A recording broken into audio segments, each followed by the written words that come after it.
Here at the Wichita Table Tennis Association, WSU's Table Tennis Club is busy practicing to improve their skills.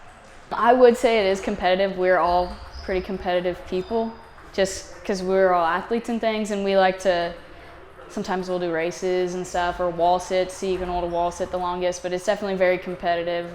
We all like to beat each other as much as we can. The team is a great place for friendship and friendly competition. We are pretty close actually. I mean, we hang out a lot, like after table tennis practice, just for like a team bonding, you know, just going at different places, just hanging out. The team is a place where memories are made and where players can have fun. My favorite part is probably just being able to have like a team to hang out with and spend time with and stuff, because when you go from high school playing sports and then you come to college, it's nice to be able to still be in a team sport and have that team mentality. The WSU Table Tennis Club is filled with enthusiastic athletes who work hard to be competitive at this sport. It's a cool club filled with cool people. This has been our look into WSU's table tennis team. Reporting for Studio B, I'm James Aschenbrenner. I'm here at the Paxton's Blessing Box in Colwich, Kansas, which is right behind the local elementary school. Now, this is a program, it is a nonprofit that operates here in Wichita and in the surrounding communities. It's where a family in need can come and get something from this box. This Blessings Box houses non-perishable food items, you know, such as peanut butter, macaroni, soup, stuff like that. Now, like you can see, there's lots of canned goods here. There's also a granola bar. Now, people can donate to this box and people can take out of it if they need to. Now, ever since the start of the COVID-19 situation, this box has seen quite a lot of use. The staff here at the elementary school who are working on maintaining it, they've reported that they've had to keep a vigilant eye out to make sure that this is always stocked. One of the secretaries has a large cache of non-perishable food items at their house that she occasionally will come up here and refill this box. It's little things like this, these community-based services, that are really helping during these trying times of the COVID-19 quarantines. Wendy Lee, a staff member at Colwich Elementary School, was kind enough to tell us this about the Blessing Box.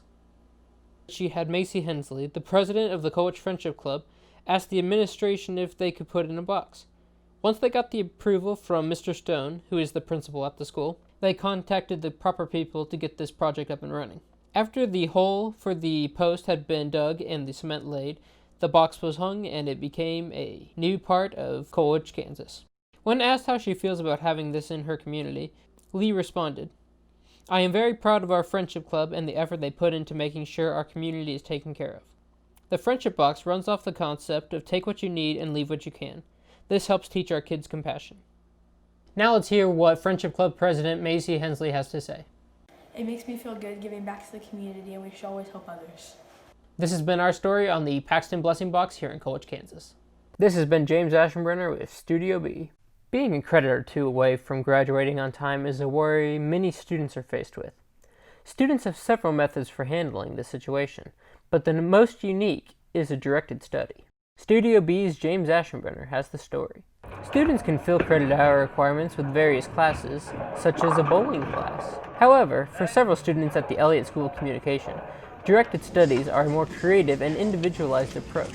Instructor Jessica Newman is handling multiple directed studies this semester. They come from a couple of different places. Typically, I sit down with the student, we talk about a couple of things. One, why are you choosing to do the directed study? Two, what ideally would you like to get out of it? Is it a portfolio piece? Is it learning a new skill? Is it working with a specific company or agency in the community? What is it that you want?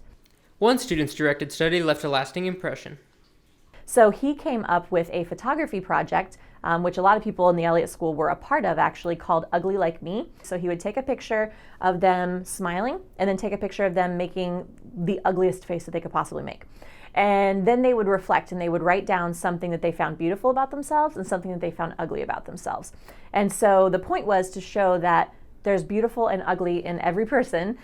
The opportunity given by a directed study was just right for Connor Friend, a senior at the Elliott School of Communication. So for my Directed study this semester. I am doing a documentary over the history of Wichita and how the citizens of Wichita have become more prideful in more recent years. It's going to be a lot of fun, and I think the directed study route is going to be a great experience.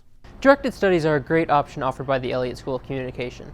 They allow students to look into subjects that they are interested in while also gaining valuable experience. This has been James Aschenbrenner with Studio B. Late last semester, the Heskett Center on WSU's main campus held the grand opening of the eSports Hub. University student Adam attended the event. I came in a little late. I wasn't here whenever they did the grand unveiling, but I came in about an hour later. Adam is a frequent visitor of the eSports Hub. I'm here way too much. It's like an hour or two a day, every day. It's a lot. Adam enjoys the high-quality equipment available at the Hub. Campus Recreation Director John Lee is happy with the implementation of the new facility. It probably exceeded my expectations with the number of people. The mornings are a bit slow, but by about 10:30, 11, it starts filling up, and usually by the afternoons, it's full or nearly full, all the way through the evening hours. While the eSports Hub is a welcome addition to the campus for many gamer students, there is also a more interesting intention behind the eSports facility. We're working with the USD 259, the Wichita School District. In this summer, we're looking to add a eSports summer camp for high school and middle school kids to get them on campus. Again, we have the equipment. Maybe one week will be Overwatch, the next week will be League of Legends. From providing a place for gamer students to hang out, to giving the Wichita State's esports team a place for practice, and even helping younger students get involved on the campus, the eSports Hub at the Heskett Center is a fascinating part of campus. James Aschenbrenner, Studio B. Teachers form a strong relationship with their students. And that is why it was difficult when they learned that they wouldn't be seeing their students face-to-face for the rest of the school year because of the quarantine. The teachers didn't want to end the year without giving the students a proper goodbye, so they took to the streets. These teachers from Colwich Elementary School are driving around town in a parade, saying goodbye to the children from a safe distance.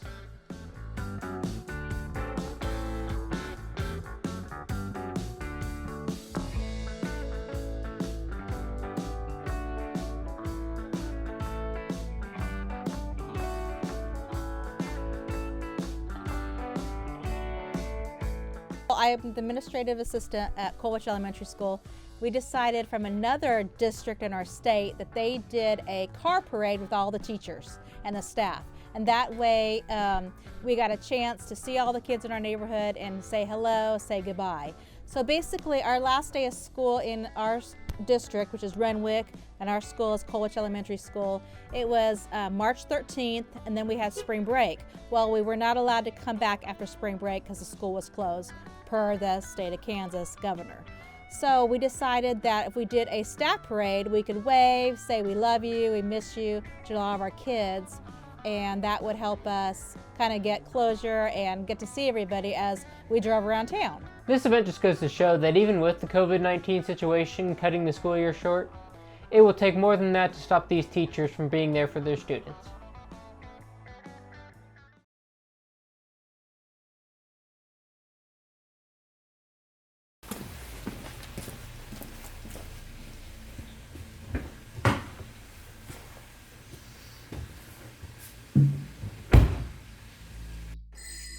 I finally got my revenge after all these years.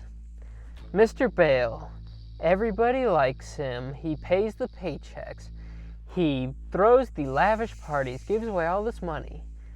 But because of that money, he weaseled his way out of any consequences for the crime that he committed against me, against my family, and against all of humanity. Mr. Bale killed my sister in a hit-and-run traffic accident. Did he pay? Did he go to jail? Get fined? Well, he got fined in a way.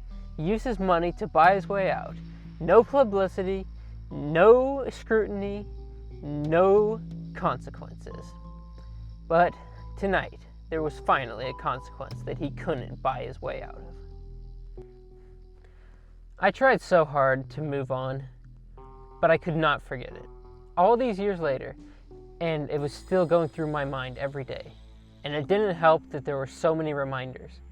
Bale's massive business, all of its subsidiaries, I knew every one of them from when I was investigating him, and every single time I saw one of them, that image of his car with its mismatched tire rolled through my head. Even talking to my friend, Mr. Song, he worked for one of Bale's companies. I knew that, and even though he's my friend and I enjoy his company, I couldn't even talk to him anymore, because every time I saw him, all I could think about was the horrible atrocity that cruel, selfish, sadistic son of a bitch did to me. Well, no more. It all came to an end tonight when I stabbed him with that poison-tipped knife. Sucks to be Russell, but I needed someone to take the fall for this. I just could not go on any longer. That image of that car with its mismatched tire ripping my sister away from me. But now, it's finally over. And it was pretty easy to frame Russell anyway. Yes, I'm just finishing up sending the invitations for Mr. Bale's party. I'll be home soon.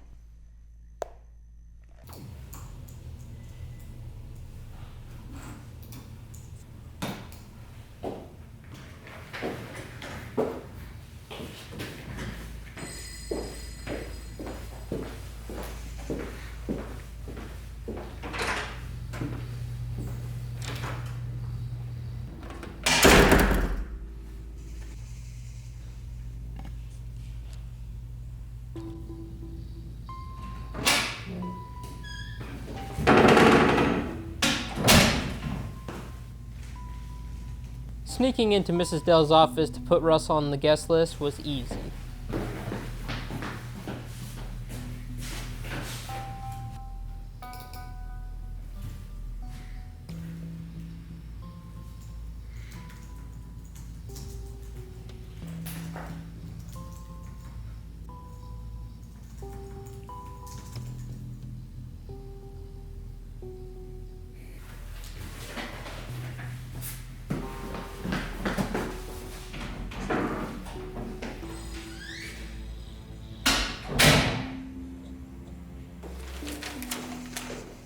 Then I simply staked out the local tailor shop so I could figure out what kind of suit Russell was going to wear.